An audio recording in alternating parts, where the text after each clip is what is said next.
Hello guys, welcome back to another episode here on African Confessions. So there is this message that I received on Facebook. There is this woman who just said, "Hello my brother, I think I am the reason if my husband's son is ever going to get killed, I'll be the person behind his death."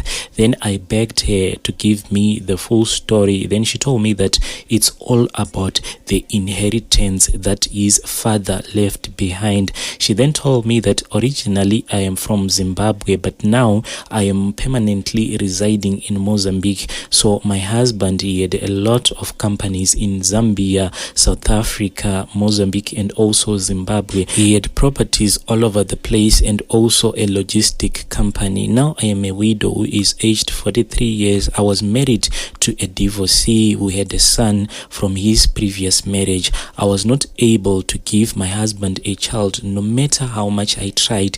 I tried everything that I could to have a child, but to no avail until my husband suddenly passed on. He passed on whilst he was coming from Zambia.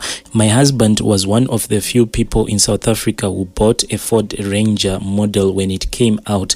My husband, whenever he was driving, he was always in a rush. So when I heard that he had a head-on collision with a truck, I knew that my husband's survival was going to be minimal, because I knew that the way that he drives, he is always in a rush. So my husband later on passed away in hospital. It was him and two other passengers that were in his car. During the funeral of my husband, I could clearly see that things were not going to work out for me. So my husband, the tribe that he comes from in Zimbabwe is the Zulu tribe. So these people, what they do is, if they want to tell you something, most of the times they'll wait until there is a family gathering. When all the relatives are gathered in one place, that is when they will tell you all the things that they think that you have done wrong.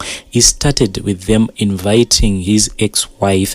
Then they gave prominency to that ex-wife because they were saying that since she is the one who left a son behind, she'll be in front with all the organization of the funeral. The most painful part is that my mother, she was there to offer me support, but also she witnessed all of the humiliation that I was going through. When my husband was still alive, many of his relatives, they will come to me asking for help. And if someone just spoke with me maybe on WhatsApp and told me that, "Auntie, my child has been chased away from school because of school fees," I'll just ask, "How much? Why didn't you tell me in time?" Then I'll just send that money straight to Zim. But on this day, they pretended as if I was just a nobody. During my husband's funeral, I had to cook using empty egg crates and plastics because the firewood that they had bought for me to use, it was not dry enough. So sometimes it will light, then the fire would just die down. If you could see what my eyes were looking like, they were so red because of the smoke. There was too much smoke because the firewood was not dry enough. Then when the day arrived that my husband was supposed to be buried, they said me, since I was the one who was doing the cooking duties, I was not allowed to go to the cemetery with them. So I actually did not even witness my husband being buried. And also they told me that since there was another woman who had a child with my husband, after people had came back from burying my husband, then we had to sit down as a family. Once we sat down, I saw that the only thing that they wanted to discuss about were the businesses that were left behind by my husband. But as they were speaking, it was as if me, myself, I didn't even exist at that moment in time. So then they shared the properties amongst themselves. So as the elder brother to my husband was closing the family meeting, I had no choice. I stood up and I began to talk as he was talking. The reason why I stood up, it is not because I don't have respect or anything, but it was because of the frustration of everything that they had put me throughout my husband's funeral. the elder brother to my husband, he sat down and he laughed and he said, where did my brother get this one? This woman who shows no respect to the elders of the family. Now that her husband is dead, she feels that she has to control us. But I tell you, you are not going to control us. We know why you married our brother. As I cried, I spoke with such boldness. I told them that you have shared all of my husband's property. You are supposed to give me something. I'm not going to watch you as you share all of my husband's property and you leaving me without anything. They laughed and they clapped their hands. They said, you can go ahead, take one of his cars, go to South Africa and get his property, get all of them.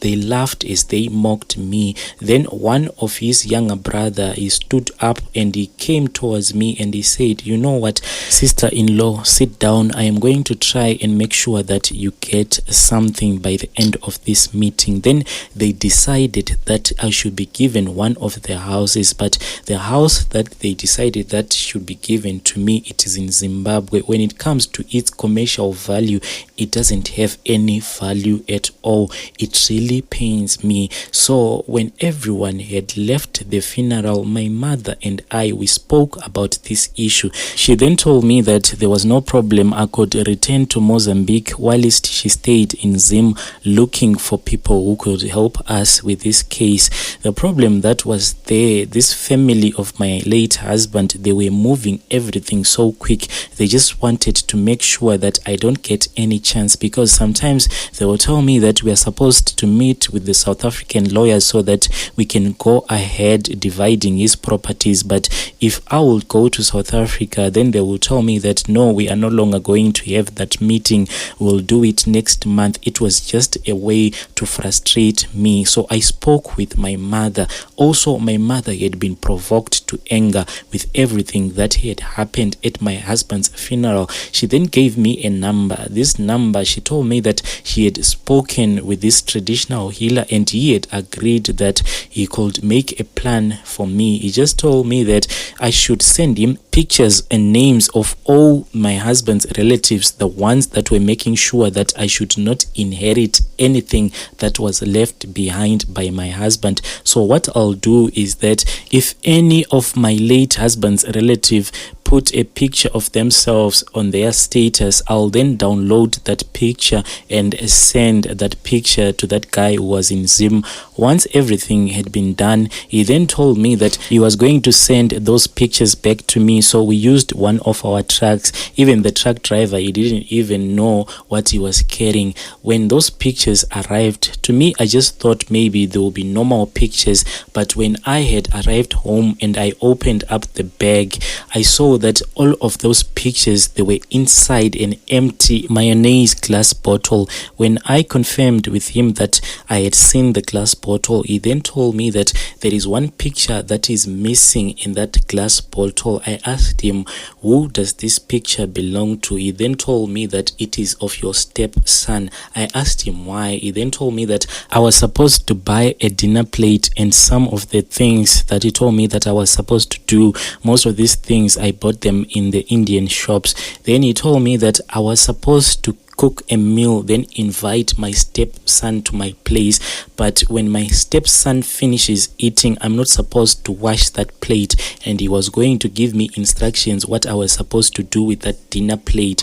So after I had done everything, I then invited my stepson to my place. We came and we had dinner. Then he left. I took that plate and I put it somewhere so that my maid will not wash that plate. Then I called that guy in Zimbabwe. I asked him, what am I supposed to do with this plate? He told me that I'm supposed to go out and look for a place where termites will be starting to build. Then I should place that dinner plate upside down over the place where the termites will be starting to build, so that as they will be building, they will close that plate. Now it's about 2 months since I did this thing, and my stepson, he has been so sick. So they took him to the hospital. Then they diagnosed him with stage 1 stomach cancer. I spoke with my mother and also this guy in Zim concerning that dinner plate that I left. He then asked me, do you still remember where you left the plate? But honestly speaking, I truly don't even remember. I have tried so many times to drive and just drive around that bushy area trying to look for that place, but I have forgotten the area because I was in such a rush when I went to do these things. I asked him, so what is going to happen? He then told me that the mistake that the family did is that they went with him to the hospital. They were supposed to consult a traditional healer first. He then told me that it's only me who can save this young man by finding that plate so that he can reverse everything that he did. But me, honestly speaking, I truly don't even remember where I placed that place because I only went there once, so I'm not even familiar with that place. Recently, he sent me a WhatsApp voice note. I cried as I listened to his voice. He was like, Mama, I am so sick. I feel as if there is something inside my stomach. This thing, it seems as if it is eating me bit by bit. I truly regret everything that I have done. I just wish I can come out and confess to the whole family, but I'm so afraid of the consequences. What are they going to do to me? Dear listeners, that was a message that I received from that sister who says that she is now in Mozambique. Things that people do behind closed doors will just shock you. Let's meet again in the following episode.